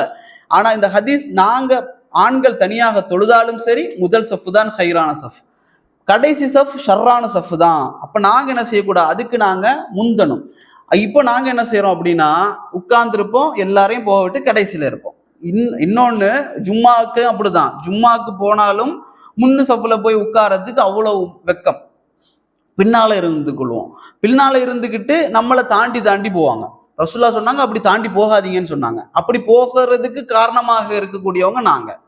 அதே போல நாங்க தொழுகக்கூடிய நேரத்துல என்னெல்லாம் தொந்தரவு செய்யறோம் பாருங்களேன். நாங்க சுண்ணத் தொழுறோங்கிற ஒரு பேர்ல என்னென்ன அநியாயம் செய்யறோம். நாங்க தொழுது முடிச்சுக்கிட்டு அப்படியே வர்றது, முன்னுக்கு சுத்தரா இல்லாத இடத்துல நின்றது. தொழுது முடிச்சுட்டு போகக்கூடியவங்களுக்கு தடுமாற்றம், எப்படி போறது தெரியல. பின்னால திரும்பி பார்த்தா எல்லா இடம் நிக்கிறோம். எங்களுக்கு சுண்ணத் தொழணுமா, ஃபர்து தொழுதுட்டீங்களா, சுண்ணத் தொழணுமா, முடிஞ்ச வரைக்கும் முன்னுக்கு போங்க. எல்லாரும் அப்படியே போவாங்கல்ல. போனதுக்கு பிறகு முன்னுக்கு போய் யாருக்காவது பின்னால உட்கார்றதுக்கோ அல்லது முன்னுக்கு போய் நாங்க தடுப்பு சுவருக்கு முன்னால நின்று தொழுறதுக்கோ முயற்சி பண்ணணுமே தவிர, சும்மா எங்கேயாவது கிடைக்க இடம் அப்படிங்கிற மாதிரி நிக்க கூடாது. அது பெரிய ஒரு அநியாயம். நாங்க என்ன செய்யணும், ரசூல்லா சொன்னாங்க சுத்தரா இல்லாம தொழக்கூடாது. ஒரு ஆள் தொழுகிறதுக்காக நீங்க நிக்கிறீங்களா, முன்னுக்கு ஒரு தடுப்பு வைக்கணும். தடுப்பு வைக்கிறது உங்ககிட்ட தடுப்பு இல்லை அப்படின்னா முடிஞ்ச வர முன்னுக்கு போய் யாருக்கும் இடைவெளி, அதாவது தடுமாற்றம் இல்லாம நிக்கிறதுக்கு முயற்சி பண்ணணுமே தவிர, நாங்க தொழுத உடனே எங்கேயாவது போய் நின்றுக்கிட்டு யாருக்குமே போக முடியாத அளவுக்கு என்ன செய்யக்கூடாது, பண்ணக்கூடாது. அதே போல அதாவது மஸ்ஜிதுல சஹாபாக்கள் காலத்துல எப்படி இருந்து அப்படின்னா, சஃப்புகள்ல நெருங்கி நிற்பாங்க. தோளோட தோல் சேர்ந்து காலோட கால் சேர்ந்து சஹாபாக்கள் நிற்பாங்க. இன்றைக்கு இமாம் என்ன செய்யறாரு, இக்காமத் சொன்ன உடனே சஃபு சுஃபுஃபக்கும் இழத்ததிலு இதெல்லாம் சொல்லுவாரு. எங்களுக்கும் புரியாத மாதிரியே நிக்கிறது. அவர் என்ன சொல்றாரு, நெருங்கி நில்லுங்க, ரஹ்மத் செய்வான், அல்லாஹ் ரஹ்மத் செய்வான், நெருங்கி நில்லுங்க, தோளோட தோல் சேர்த்து நேராக நில்லுங்க, கால்களை சரிப்படுத்தி கொள்ளுங்க, இப்படி எல்லாம் சொல்லுவார். அவர் அரபுல சொல்லுவார், நமக்கு தெரியும் அதுதான் சொல்றாரு. அவர் என்னமோ சொல்லிட்டு போறாரு, டெய்லி 5 வேளை இதுதான் சொல்றாருன்னு சொல்லி நாங்க சும்மா நின்றோம். ரசூல்லா என்ன சொல்றாங்கன்னா, ஹதீஸ்ல வருது, லதுஸவ்வுன்ன சுஃபூஃபக்கும் அவு லயுஹாலிஃபன்னல்லாஹு பைன உஜூஹிக்கும். அது ரசூல் ஸல்லல்லாஹு அலைஹி வஸல்லம் சொல்றாங்க, நீங்க உங்களுடைய சஃப்புகளை நேராக்காவிட்டால், அதாவது நெருக்கமாக நிற்காமல், இடைவெளி விட்டு சரியாக நிற்காமல் இருந்தால், ரசூலா சொல்றாங்க, அவு லயுஹாலிஃபன்னல்லாஹு பைன உஜூஹிக்கும், உங்களுடைய முகங்களை அல்லாஹ் மாற்றி விடுவான், அல்லது உங்களுடைய ஃபி குலூபிக்கும், உங்களுடைய குலூபுகள் இருக்குல்ல, இதுல அல்லாஹ் பிளவுகளை ஏற்படுத்தி விடுவான். இந்த சமூகத்தினுடைய ஒற்றுமை, இந்த சமூகத்தினுடைய அந்த யூனிட்டி, ஒரு நேசம் என்பது இல்லாமல் போய்விடும். ஒரு சமூகத்துல அதிகமாக பிரச்சனைகள், குழப்பங்கள், சண்டைகள், சச்சரவுகள் வருவதற்கு காரணங்களில் மிக முக்கியமான காரணங்கள்ல ஒன்று என்ன, சஃப்புகள்ல சேர்ந்து இடைவெளி விட்டு நிக்கிறது தான். ரசூல்லா சொன்னாங்க அந்த ஹதீஸ்ல. இன்னைக்கு நாங்க நிறைய பிரச்சனைகளை பேசுவோம், இந்த பிரச்சனைக்கு இதுதான் காரணம். ரசூல்லா நேரடியாக சொல்றாங்க, நீங்க சஃப்ல நேராக நிக்காம இடைவெளி விட்டு நின்னீங்க அப்படின்னா உங்களுடைய குலூப், உங்களுடைய கல்புகளுக்கு மத்தியில், உங்களுடைய முகங்களுக்கு மத்தியில் அல்லாஹ் என்ன செய்வான், பிளவுகளை ஏற்படுத்தி விட்டுருவான். அது சண்டையை தான் ஏற்படுத்தும். இமாம் நவவி ரஹிமஹுல்லாஹ் சொல்றாங்க, இதனுடைய ஷரஹ்ல சொல்றாங்க, இதனுடைய விளக்கத்துல சொல்றாங்க, இது முஸ்லிம் சமூகத்தினுடைய ஒற்றுமை, சமூக பிளவு, இது எல்லாத்தையுமே இது ஏற்படுத்தும். இப்னு ஹஜர் அல் அஸ்கலானி ரஹிமஹுல்லாவும் சொல்றாங்க, இதுல வரக்கூடிய ல யுஹாலிஃபன்னல்லாஹு அப்படிங்கிற அந்த முஹாலஃபா என்ற வார்த்தை உம்மத்துடைய ஒற்றுமையை குறிக்குது. உம்மத்துடைய ஒற்றுமை இல்லாமல் போறதற்கும் அவருடைய உள்ளங்கள் பிணைப்பு இல்லாமல் போறதற்கும் மிக முக்கியமான காரணங்கள்ல ஒன்று, தொழுகையில நாங்க சஃப்புல சரியாக பேணாமல் நிற்கிறது. காலோட கால் சேர்த்து நிற்கணும், அல்லது காலோட கால் சேர்க்க முடியும் இல்லையா, தோளோடு தோல் சேர்த்தாவது நிற்கணும். அது இல்லாம கால்கள்ல பின்னங்கால்கள் எல்லாம் சரியாக நேராக இருக்குதாங்கிறத பார்த்து நிற்கணும். போய் கிடைச்சதை தொழுகிறோம் சொல்லி தொழுறதுல என்ன செய்யும், ஒற்றுமை இல்லாமல் போய்விடும் என்று அல்லாஹ்வுடைய தூதர் ஸல்லல்லாஹு அலைஹி வஸல்லம் அவர்கள் சொன்னார்கள். அதே போல முஸ்லீம் சமூகத்துல இஃப்தார் ரமதான் வந்துச்சு. ரமதானுடைய காலத்துல நிறைய பள்ளிவாசல்கள்ல இஃப்தார் வச்சாங்க. சரிங்களா? இந்த இஃப்தார்ல பாத்தீங்கன்னா சில மஸ்ஜிதுகள்ல இஃப்தார் கொடுக்குறாங்க, சாப்பாடுகளை கொடுக்குறாங்க. இதுல சில பள்ளிவாசல்கள்ல ஒரு பிளேட் வைக்கிறாங்க. ஒரு பிளேட் வச்சு 4 பேர் அதுல உட்காந்து சாப்பிட்ற மாதிரி. ஒரு இடத்துல பாக்குறேன் 4 பேர், இந்த மாதிரி 4 பேரா உட்காந்து சாப்பிட்றாங்க. ஒரு 100 பேர் சாப்பிட்றாங்க. சரிங்களா? இந்த 100 பேர் சாப்பிட்றாங்க லா இலாஹ இல்லல்லாஹ், அதுல ஒரு 5-6 பேர் மட்டும் அவங்களுக்கு சாப்பாடு இல்லை. சரியா? அவர் கொண்டு வந்த பிளேட்டு காலியாயாச்சு, சாப்பாடு இல்லை. இவங்க 100 பேர் 4 பேரா உட்காந்தாச்சு. அந்த 5-6 பேர் நிக்கிறாங்க. இந்த 5-6 பேருக்கு இடம் இல்லை, உண்மைதான். ஆனா இந்த 100 பேரு இந்த 6 பேருக்கு இடம் கொடுக்க முடியாதா? சுப்ஹானல்லாஹ். முஸ்லிம் சமூகம் எப்படி இருக்கு? அவங்க ஒரு தண்ணி பாட்டிலையும் ஒரு பேரத்தம்பழத்தையும் வச்சிருக்கிறாங்க, அவருக்கு கொடுத்துக்கிறாரு, அதை வைக்கிறாங்க. என்ன செய்யறாங்க, பாங்கு சொல்றதுக்கு ஒரு 2 நிமிஷம் தான் இருக்கு. என்ன செய்யறாங்க, யாருமே இடம் தரலன்னு சொல்லி அந்த 5-6 பேரும் போறாங்க. இப்படியா இந்த இஸ்லாமிய சமூகம் இருக்கணும்? வெக்கமா இருக்கா? அப்போ இந்த இஸ்லாமிய சமூகம் இப்படியா வளர்ந்தது, இப்படியா வளர்க்கப்பட்டோம்? ஒரு முஸ்லிம் சமூகம் என்பது இப்படியா வளர்க்கப்பட்டது? 100 பேர் 6 பேருக்கு இடம் கொடுக்க முடியாதா? ஒரு பிளேட்ல ஒருத்தரை சேர்த்து உட்காந்து வைக்க முடியாதா கூப்பிட்டு? அதுல மடி சாப்பாடு எனக்கு பத்தாது. ரசூல் ஸல்லல்லாஹு அலைஹி வஸல்லம் சொன்னாங்க, ஒரு முஸ்லீம் ஒரு வயித்துல சாப்பிடுவான், ஒரு காஃபிர் 7 வயித்துல சாப்பிடுறான். 7 குடல்ல, 7 குடல் அவனுக்கு இல்ல, ஆனா ஒரு முஸ்லீம் ஒரு குடல்ல தான் சாப்பிடுவான். அது அவனுக்கு போதுமானது. இன்னொரு ஹதீஸ்ல ரசூல் ஸல்லல்லாஹு அலைஹி வஸல்லம் சொன்னாங்க, ஒரு முஸ்லீமுக்கு ஒரு சாப்பாடு, ஒருவருடைய சாப்பாடு 2 பேருக்கு போதுமானதுன்னாங்க. 2 பேருடைய சாப்பாடு 4 பேருக்கு போதுமானது, 4 பேருடைய சாப்பாடு 8 பேருக்கு போதுமானதுன்னு நபி அவங்க சொன்னாங்க. அதுல பரக்கா இருக்கு, சேர்ந்து சாப்பிட்றதுல பரக்கத்து இருக்கு. அது இன்னொரு முஸ்லீமுக்கு பகிர்ந்து கொடுக்கறதுல பரக்கத்து இருக்கு. ஆனா இன்றைக்கு முஸ்லீம் சமூகம் எவ்வளவு கேவலம்!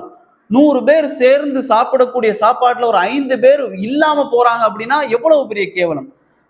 இஸ்லாமிய வரலாற்றுல நாங்க பார்க்கக்கூடிய நேரத்துல பட்டினி கிடந்து பிற மக்களுக்கு சாப்பாடு கொடுத்த சமூகமாகத்தான் முஸ்லீம் சமூகம் இருந்திருக்கு. ஒரு போர்க்களம், எருமுக்குடை யுத்தம் முடிந்து முஸ்லிம்கள் எல்லாம் கிடக்குறாங்க. கிடக்கக்கூடிய நேரத்துல ஒரு சஹாபி வெயில், கடுமையான வெயில், அடிபட்டு ரத்தம் சொட்ட கிடக்குறாரு. அவருக்கு ஒருத்தர் என்ன செய்யறாரு, தண்ணீர் கொண்டு கொடுக்குறாரு, நீங்க குடிங்க அப்படின்னு சொல்லி கொடுக்குறாரு. அவர் என்ன செய்யறாருன்னா குடிக்கிறதுக்கு போறாரு, பார்க்கிறாரு பக்கத்துல ஒரு சஹாபி. அவர் என்ன செய்யறாரு, அடிபட்டு வெட்டப்பட்டு ரத்தத்தோட கிடக்குறாரு. அவர் சொல்றாரு, அவருக்கு கொடுங்க அப்படின்றாரு. அவருக்கு கொடுக்க போனாங்க. அந்த சஹாபி எடுத்து குடிக்க போறாரு. 3வது ஒரு சஹாபி, அவர் என்ன செய்யறாரு, மிக மோசமான ஒரு சூழல்ல இருக்கிறார். நீங்க நமக்கு தெரியாது, மரணிக்கக்கூடிய அந்த சூழல்ல தண்ணியுடைய அந்த தேவை அதிகமாக இருக்கும் அந்த சூட்டுல. அப்போ 3வது நபருக்கு என்ன செய்யறாருன்னா, இந்த 2வது சஹாபி சொல்றாரு, அவருக்கு கொண்டு கொடுங்க அப்படின்றாரு. அவர் அங்க கொண்டு போறாரு.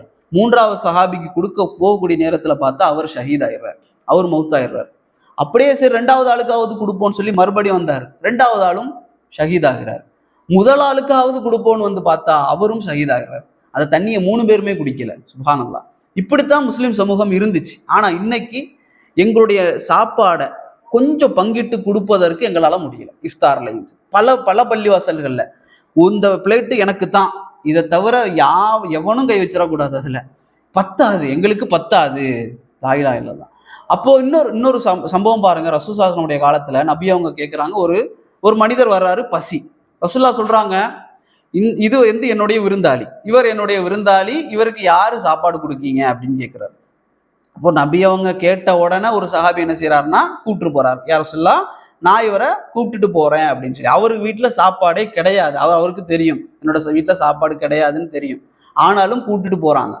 கூப்பிட்டுட்டு போயிட்டு ராத்திரி இரவு நேரத்துல அவர் கூட்டிட்டு போறாரு, வீட்டுக்கு போறாரு. வீட்டுல சாப்பாடு இல்லை. மனைவிட்ட கேட்காரு, என்ன இருக்கு? அவங்க சொல்றாங்க, பிள்ளைங்களுக்கு கொடுக்கறதுக்கு மட்டும்தான் கொஞ்சோண்டு சாப்பாடு இருக்கு, நீங்க ஏன் கூப்பிட்டு வந்தீங்க? சரி, அல்லாஹ்வுடைய தூதருடைய விருந்தாளி, அவரை நான் கண்ணியப்படுத்தணும், அவருக்கு எப்படியாவது நான் சாப்பாடு கொடுக்கணும். உடனே என்ன செய்யறாங்கன்னா, அவர் மனைவிட்ட சொல்றாரு, சாப்பாடை நீங்க வைங்க, வச்சுட்டு ஒரு மெழுகுவர்த்தியும் வைங்க. நாம எல்லாரும் என்ன செய்வோம், சுத்தி உட்கார்ந்துருப்போம், சுத்தி உட்கார்ந்துருவோம், மெழுகுவர்த்தியை வைப்போம்.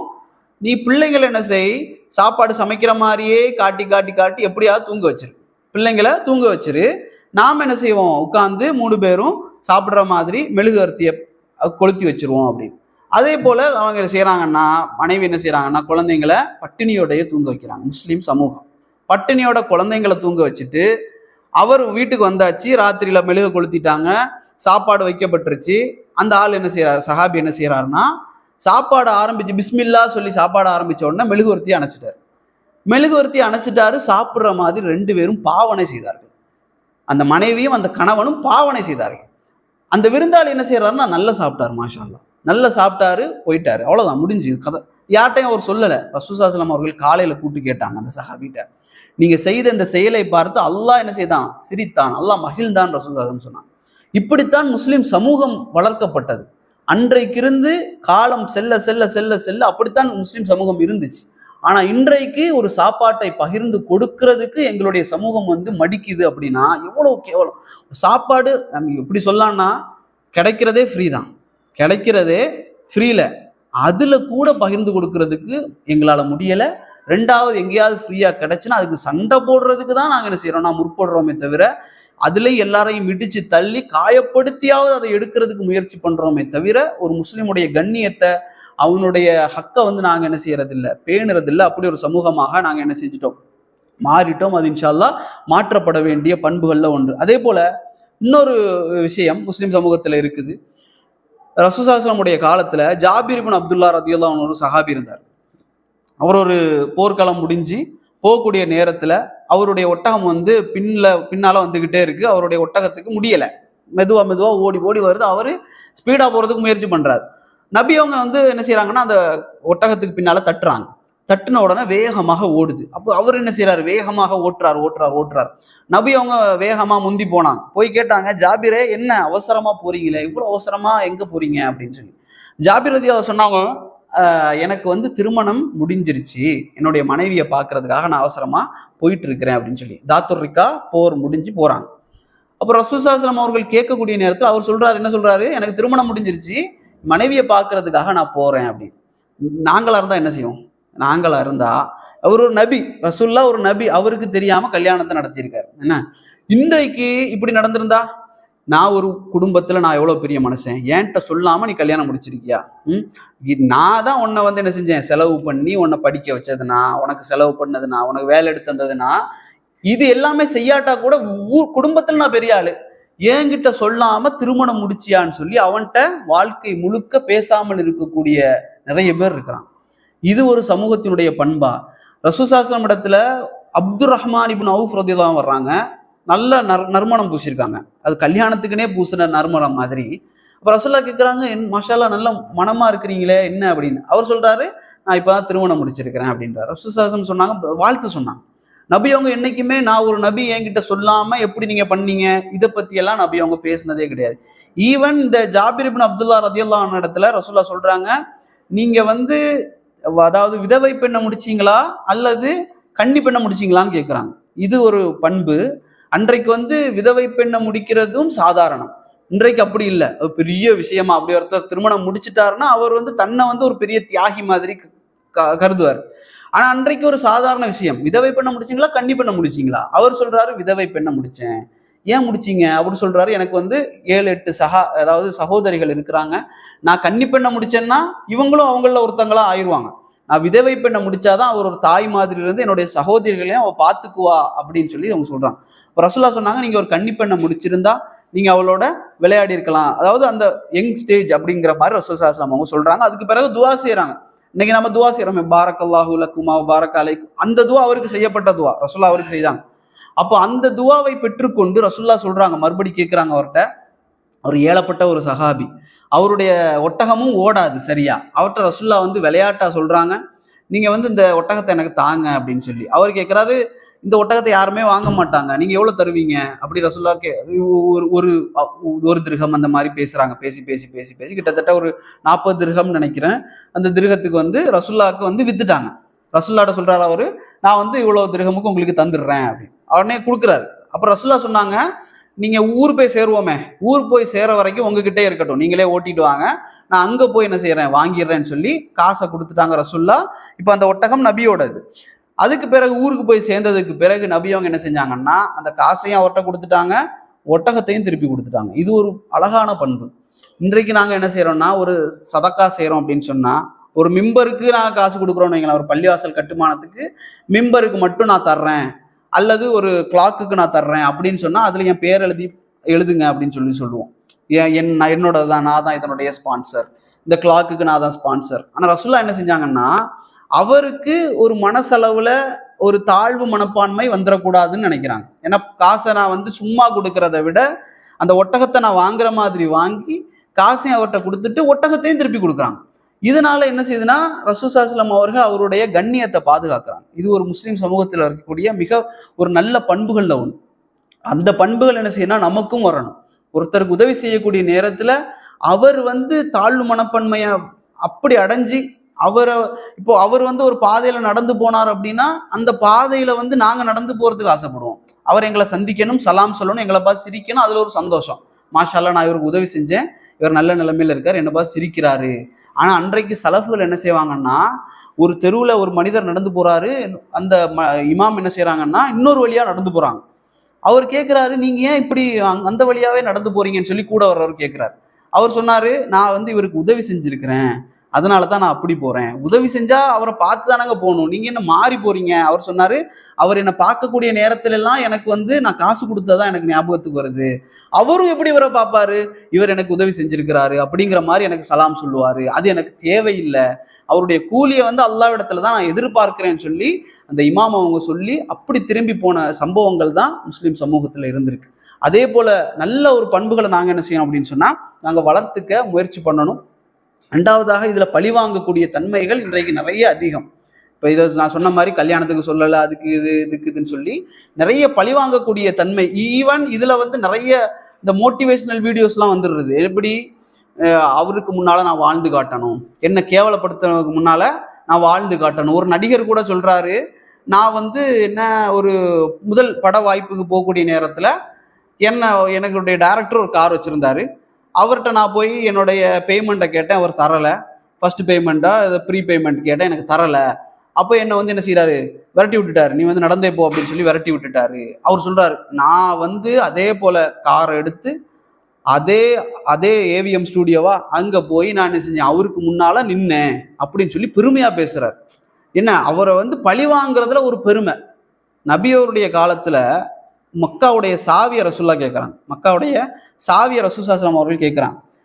கேட்கக்கூடிய நேரத்தில் அந்த சாவி யார்ட்ட இருந்ததுன்னா உஸ்மான் இப்னு தல்ஹாங்கிற ஒரு ஆள்கிட்ட இருந்துச்சு. அப்போ அவர் முஸ்லீம் கிடையாது, அவர் வந்து ஒரு காஃபியர், அவர்கிட்ட தான் அந்த சாவி இருந்துச்சு. நபி அவங்க என்ன செய்யறாங்கன்னா சாவியை கேட்டாங்க, அவர் கொடுக்கல. அவர் கேட்க, இந்த சாவியெல்லாம் உன்கிட்ட தர்ற அளவுக்கு அவர் நினைச்சு கூட பார்க்கல. ஏன்னா முஸ்லீம்கள் அவ்வளோ பேர் தான் இருக்கிறாங்க, நம்ம காபாவை அவங்க எடுப்பாங்கிற அளவுக்குலாம் அவங்க நினைக்கவே இல்லை. ரசூல் ஸல்லல்லாஹு அலைஹி வஸல்லம் அவர்கள் சாவியை கேட்டோன்னா அவர் கொடுக்கல, நான் தர முடியாது, உனக்கெல்லாம் எவன் தருவான் அப்படிங்கிற மாதிரி சொல்லிட்டார். இப்போ ரசூல் ஸல்லல்லாஹு அலைஹி வஸல்லம் அவர்கள் அந்த மக்காவுடைய வெற்றியின் போது வர்றாங்க. நபி அவர்களுக்கு அந்த சாவி கொண்டு வந்து கொடுக்கப்படுது, அவர்லாம் இல்லை, எப்படியோ கொண்டு வந்து கொடுக்குறாங்க, இந்த புடிங்க அப்படின்னு சொல்லி. நபி அவங்க என்ன செஞ்சிருக்கணும், பாத்தியா எப்படி எடுத்தேன் பாத்தியா இப்படிங்கிற மாதிரி. நாங்களா இருந்தால் அதுதான் செஞ்சிருப்போம். ஆனா நபி அவங்க என்ன செஞ்சாங்கன்னா அவரை கூப்பிட்டாங்க. அவர் அன்னைக்கும் முஸ்லீமாக இல்லை அப்படின்னு தான் அந்த செய்திகள் வருது. உஸ்மான் இப்னு தல்ஹாவை கூப்பிட்டாங்க, இங்க வாங்கன்னு சொல்லி கூப்பிட்டு அவங்க சொன்னாங்க, மறுமை நாள் வரைக்கும், இந்த உலகம் அழியக்கூடிய நாள் வரை உங்களுடைய சமூகத்துல தான், உங்களுடைய பரம்பரையில தான் இந்த சாவி இருக்குன்னு சொல்லி அவர்கிட்ட கொடுத்தாங்க. இதுதான் என்னன்னா பழிவாங்கிறது, இப்படி பழிவாங்க, நன்மையில பழிவாங்கிறது தான் முஸ்லீம்களுடைய பண்பு. ரசூல் ஸல்லல்லாஹு அலைஹி வஸல்லம் அவர்கள் அவருக்கு அந்த சாவியை வந்து அப்படியே கொடுத்துட்டாங்க, இந்த அப்படிங்க. இதுதான் எப்போ வரைக்கும் இருக்கும், மறுமை நாள் உலகம் அழியக்கூடிய காலம் வரை இந்த உஸ்மான் இப்னு தல்ஹா, பனு தல்ஹாவுடைய குடும்பம் அல்லது பனு ஷைபான்னு சொல்லுவாங்க, அவர்களுடைய பரம்பரையில் தான் இந்த சாவி இருக்கும். உங்ககிட்ட இருந்து யாரா எடுத்தான்னா அவன் ஒரு அநியாயக்காரன் அப்படின்னு சொல்லி நபி அவங்க சொன்னாங்க. இன்னைக்கு வரைக்கும் அந்த காபத்துல்லாவுடைய சாவி பனு தல்ஹா அல்லது பனு ஷைபாவுடைய குடும்பத்துல தான் பேணப்பட்டு வருது. அப்போ ரசூலுல்லாஹி ஸல்லல்லாஹு அலைஹி வஸல்லம் அவர்களுடைய பண்பு எப்படி இருந்து பார்த்தீங்களா? ஒருத்தர் தன்னை அவமதிச்சாலும் கூட அவரை நல்ல முறையில் நடத்தி அவருக்கு கண்ணியத்தை கொடுக்கக்கூடிய பண்பு அல்லாஹ்வுடைய தூதரிடத்துல இருந்து. அதுக்கு பிறகு அந்த உஸ்மான் இப்னு தல்ஹா இஸ்லாத்துக்கு வந்தார். அந்த பண்பினாலேயே இஸ்லாத்துக்கு வந்த பல காஃபிர்களை நீங்க பார்த்திருப்பீங்க. கட்டி வச்சிருப்பாங்க ரசூலுல்லாஹி ஸல்லல்லாஹு அலைஹி வஸல்லம் அவர்கள். 4 நாளுக்கு பிறகு அவர் இஸ்லாத்தை ஏற்றுக்கொள்வார். இப்படித்தான் நபி அவருடைய பண்பு இருந்துச்சு. ஈவன் நீங்க பார்ப்பீங்க ரசூலுல்லாஹி ஸல்லல்லாஹு அலைஹி வஸல்லம் உடைய நெருங்கிய உறவினர் ஹம்சா ரதியல்லாஹு அன்ஹு. ஹம்சா ரதியல்லாஹு அன்ஹு அவர்களை வஹ்ஷி என்ன செய்தாரு? கொன்றார். இப்போ இதுக்கெல்லாம் நிறைய பேர் காரணமா இருக்கிறாங்க. இப்படி பண்ணுங்க. ஹாலித் இப்னு வலீத் போன்ற சஹாபாக்கள் எல்லாம் என்ன செய்யறாங்கன்னா உதவி செய்யறாங்க. அவங்க எல்லாம் காஃபிர், வஹ்ஷி காஃபிர். அப்போ வஹ்ஷி என்ன செய்யறாரு? ஹம்சா கொன்றாரு. ரசூலுல்லாஹி ஸல்லல்லாஹு அலைஹி வஸல்லம் அவர்கள் கதறி கதறி அழுதாங்க. அந்த அளவுக்கு அழல அரசு. அந்த அளவுக்கு நபி அவங்க ரொம்ப அழுறாங்க. ஹம்சா ரலியல்லாஹு அவ்வளவு நெருக்கமா இருந்தாங்க நபி அவங்க. அப்போ இந்த சம்பவங்கள் எல்லாம் முடிஞ்சு வஹ்ஷி என்ன செய்யறாருன்னா இஸ்லாத்துக்கு வந்துடுறாரு. இஸ்லாத்துக்கு வந்ததற்கு பிறகு நபி அவங்க என்ன சொன்னாங்கன்னா இஸ்லாத்தை ஏற்றுக்கொண்டாங்க. நபி அவங்க சொன்னாங்க, நீங்க முகத்துக்கு முன்னால வந்துட்டே இருக்காதீங்க, எனக்கு ஹம்சா ஞாபகத்துக்கு வர்றாரு, நீங்க ஒதுங்கியே வாழுங்க அப்படின்னு சொல்றாங்க. இப்போ நீங்க பாருங்க, இதுல நாங்க ஹம்சாவையும் என்ன சொல்றோம்? ரதியல்லாஹு அன்ஹுன்னு சொல்றோம். அதே போல வஹ்ஷி என்ன சொல்றோம் இன்னைக்கு? அதே ரதியல்லாஹு அன்ஹு தான். ஹாலித் இப்னு வலீத் ரதியல்லாஹு அன்ஹு அவர்கள் யாராக இருந்தாலும் சரி, அவர்கள் என்னவாக இருந்தாலும் சரி, பெர்சனலாக ஒரு விஷயத்தை இஸ்லாம் என்ன செய்யலை, எடுக்கலை. ரசூலுல்லாஹி ஸல்லல்லாஹு அலைஹி வஸல்லம் அவர்களை அப்படி பெர்சனலாக எடுக்கலை. என்னுடைய பெர்சனல் விஷயம், என்ன அவமானப்படுத்திக்கிட்டான், என்ன தாக்கிட்டான், என்னுடைய குடும்பத்தில் ஒருத்தர் அடிச்சுட்டான், இப்படிங்கிற மாதிரி பார்க்கல.